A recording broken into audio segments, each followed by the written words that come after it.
सुहागिनों के परम प्रिय व्रत वट सावित्री व्रत की बहुत बहुत शुभकामनाएं। उम्मीद करती हूँ यह व्रत आप बहुत आराम से कर रहे होंगे। व्रत के बीच आप सावित्री सत्यवान का ध्यान करते रहें, श्री गणेश जी की ध्यान करें। उसके बाद हम कथा प्रारंभ करते हैं। आपने बहुत सारी कथाएं सुनी होगी वट सावित्री की, परंतु यह जो है प्रचलित पौराणिक कथा है। इस कथा को एक बार श्रवण अवश्य करना चाहिए, हर किसी को करना चाहिए। और इस कथा को श्रवण किए बिना कभी भी वट सावित्री व्रत हमारा पूर्ण नहीं हो सकता है। कथा श्रवण करने के लिए आप वट वृक्ष के पास भी या घर में आप भीगे या फिर अंकुरित चने हाथ में ले लें। हाथ में लेने के बाद श्री गणेश जी का ध्यान करें। गणेश जी का ध्यान करने के बाद आज की कथा प्रारंभ करते हैं। तो चलिए दोस्तों, श्री गणेश जी का ध्यान करिए, कथा प्रारंभ करते हैं। प्राचीन काल में भद्र देश के एक राजा थे जिनका नाम अश्वपति था। भद्र देश के राजा अश्वपति के कोई संतान नहीं थी। उन्होंने संतान प्राप्ति के लिए मंत्रोच्चारण के साथ प्रतिदिन 1,00,000 आहुतियाँ दी। 18 वर्षों तक यह क्रम जारी रहा। इसके बाद सावित्री देवी ने प्रकट होकर वर दिया कि राजन, तुझे एक तेजस्वी कन्या पैदा होगी। सावित्री देवी की कृपा से जन्म लेने के कारण कन्या का नाम सावित्री रखा गया। कन्या बड़ी होकर बेहद रूपवान हुई। योग्य वर न मिलने की वजह से सावित्री के पिताजी दुखी थे। उन्होंने कन्या को स्वयं वर तलाशने को भेजा। सावित्री तपोवन में भटकने लगी। वहाँ साल्व देश के राजा धूमत्वसेन रहते थे। उन्होंने कहा, यह सब कुछ राज्य मुझसे छीन लिया गया है और उनके पति और उनके पुत्र, यानी कि जो राजा थे, उन रानी के पति और पुत्र दोनों को उस समय कारागार का वास लिखा हुआ था।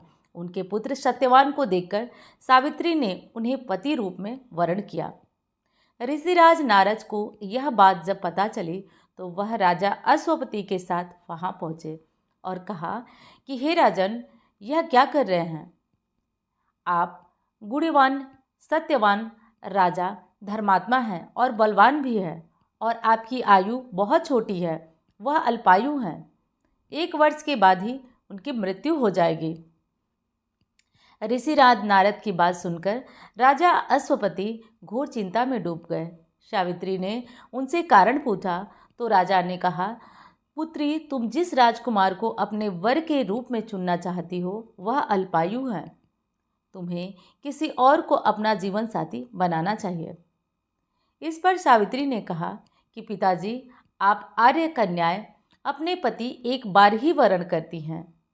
राजा एक बार ही आज्ञा देता है और पंडित एक बार ही प्रतिज्ञा करते हैं और कन्यादान भी एक बार ही किया जाता है। सावित्री हट करने लगी। हे पिता, मैं सत्यवान से ही विवाह करूंगी। राजा अश्वपति ने सावित्री का विवाह सत्यवान से करा दिया। सावित्री अपने ससुराल पहुंचते ही सास ससुर की सेवा करने लगी। समय बीतता चला गया। नारद मुनि ने सावित्री को पहले ही सत्यवान की मृत्यु के दिन के बारे में बता दिया था। वह दिन धीरे धीरे करीब आने लगा। सावित्री अधीर होने लगी। उन्होंने 3 दिन पहले ही उपवास शुरू कर दिया। नारद मुनि द्वारा कथित निश्चित तिथि पर पितरों का पूजन किया। हर दिन की तरह सत्यवान उस दिन भी लकड़ी काटने जंगल में चले गए। साथ में सावित्री भी गई।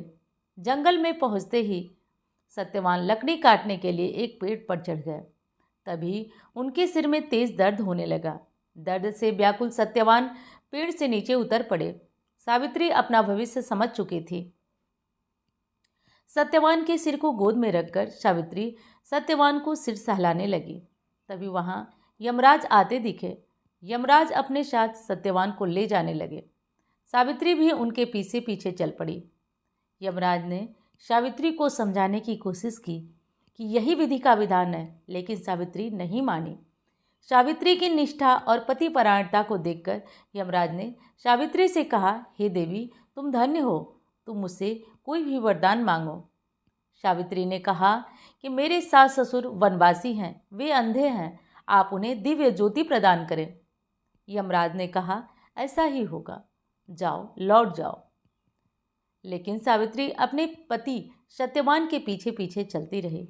यमराज ने कहा, देवी, तुम वापस चली जाओ। सावित्री ने कहा, भगवान, मुझे अपने पतिदेव के पीछे पीछे चलने में कोई परेशानी नहीं है। पति के पीछे चलना मेरा कर्तव्य है, यह सुनकर उन्होंने फिर से उसे एक वर मांगने को कहा। सावित्री बोली, हमारे ससुर का राज्य छिन गया है, उसे पुनः वापस दिला दें। यमराज ने सावित्री को यह वरदान भी दे दिया और वह कहे, अब तुम लौट जाओ। लेकिन सावित्री पीछे पीछे चलती रही। यमराज ने सावित्री को तीसरा वरदान मांगने को कहा। इस पर सावित्री ने 100 संतानों और सौभाग्य का वरदान माना। यमराज ने इसका वरदान भी सावित्री को दे दिया। सावित्री ने यमराज से कहा कि प्रभु, मैं एक पतिव्रता स्त्री हूँ और आपने मुझे पुत्रवती होने का आशीर्वाद दिया है। यह सुनकर यमराज के सत्यवान के प्राण छोड़ने पड़े। यमराज अंतर्ध्यान हो गए और सावित्री उसी वट वृक्ष के पास आ गई जहाँ उसके पति का मृत शरीर पड़ा हुआ था। सत्यवान जीवंत हो गया और दोनों खुशी खुशी अपने राज्य की ओर चल पड़े। दोनों जब घर पहुँचे तो देखा कि माता पिता की दिव्य ज्योति प्राप्त हो चुकी है। इस पर सावित्री सत्यवान चिरकाल तक राज्य भोगते हुए सुख प्राप्त करते हुए रहे। अतः पतिव्रता सावित्री के अनुरूप ही प्रथम अपने सास ससुर का उचित पूजन करने के साथ अन्य विधियों को प्रारंभ करें। वट सावित्री व्रत करने की, कथा सुनने की और उपास्य के वैवाहिक जीवन की मधुर आयु की कामना करते हैं। अगर आपके ऊपर या परिवार के ऊपर कोई भी संकट आया हो तो वट सावित्री व्रत करने से, कथा श्रवण करने से यह संकट टल जाता है। वट सावित्री व्रत में आप अगर आरती करते हैं तो आपको सबसे आवश्यक है ब्रह्मा विष्णु महेश की आरती करना, सर्वदेवों की आरती करना। और इसके लिए सबसे उचित आरती होती है कर्पूर गौरम करुणावतारम संसार सारम भुजगेंद्रहारम सदा वसंतम हृदयारविंदे भवम भवानी सहितम नमामि। यह आरती एक ऐसी आरती है जिससे सभी देवी देवताओं का पूजन हो जाता है। वट वृक्ष के पूजन का भी एक और एक यही उद्देश्य होता है दोस्तों कि उस वट वृक्ष में ब्रह्मा विष्णु महेश का एक साथ पूजन होता है और उनका वास होता है। इसलिए यह कथा सुनने के बाद आप आरती अवश्य सुनें। कथा पसंद आए तो भूलिए नहीं, आप लोग लाइक ज़रूर करिएगा और हाँ, चैनल को सब्सक्राइब कर लीजिएगा दोस्तों इस तरह की ज़रूरी वीडियोस और कथाओं के लिए। और हाँ, कुंडली बनवाना या दिखाना चाहते हैं तो केवल इन नंबरों पर संपर्क कर सकते हैं। हर हर महादेव, जय भोलेनाथ।